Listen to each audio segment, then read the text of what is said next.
আওয়ামী লীগ আর গণতন্ত্র এটা কখনোই একসাথে যায় না, আগেও যায়নি, অর্থাৎ আওয়ামী লীগের জন্মের পরেও যায়নি, এবং এই বিগত ফ্যাসিবাদের সময় তো যায়নি।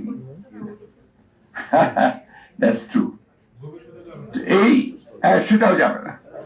সমস্যা হচ্ছে কিন্তু আমরা দুর্ভাগ্যক্রমে গণতন্ত্রের জন্য যারা আমরা লড়াই করছি, যারা আমরা সংগ্রাম করেছি, প্রাণ দিয়েছি, আমরা যারা সংবাদ মাধ্যমের স্বাধীনতার জন্য সংগ্রাম করেছি, লড়াই করেছি এবং বাধা দিয়েছি, অনেক সময় আমরা কি সব সময় ঐক্যবদ্ধ থাকতে পারি না।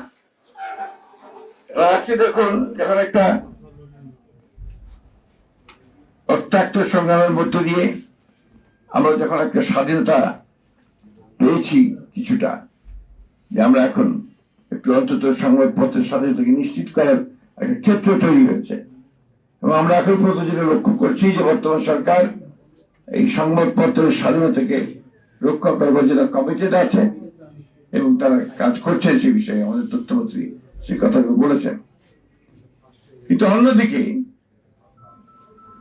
সংবাদপত্রের মালিকরা, যারা বিভিন্ন আপনার যে হাউসগুলো আছে, বিজনেস হাউসেস, তারা কিন্তু অন্যায়ভাবে সাংবাদিকদের উপর নির্যাতন চালিয়ে যাচ্ছে।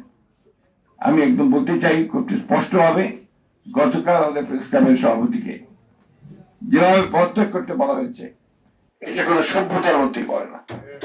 এটা যে আমি তীব্র ভাষায় নিন্দা জানাচ্ছি এবং আমি অনুরোধ করবো যে আপনার তীব্র ভাষায় এটা প্রতিবাদ জানাবেন।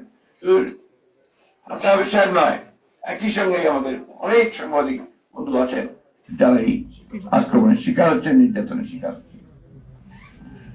আমার কিন্তু সবসময় মনে হয়, যেটা মনে হয়েছে সবসময়, যে আসলে যুগ পাল্টানোর সঙ্গে সঙ্গে সবকিছু পাল্টে যায়।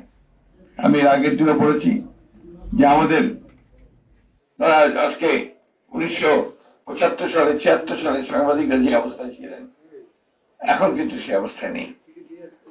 আমি এখনো দেখছি, আমাদের এরপর দেখছি অনেক সাংবাদিক ভাই এখন পর্যন্ত বেকার হয়ে আছে। আমরা তাদের কর্মসংস্থানের সুযোগ সৃষ্টি করতে পারিনি।